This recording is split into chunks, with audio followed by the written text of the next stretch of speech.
The sleeping was rudely awoken by a knock at my door. It was a man with a meat cleaver.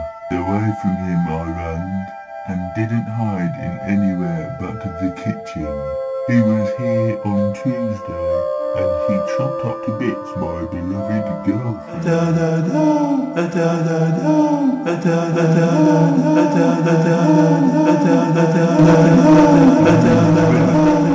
Back to get me.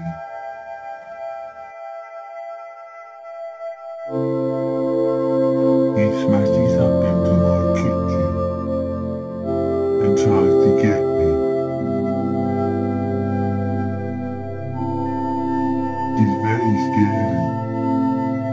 He seems like a bad person, but then he stops and shakes my hand. His name is Rupert. He asks if I remember him killing my girlfriend. Because he cannot find his phone, and he wonders if he left it here. A Sony Ericsson.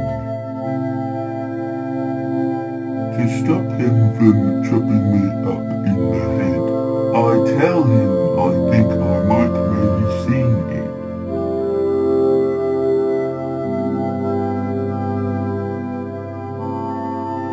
And so we look for it together.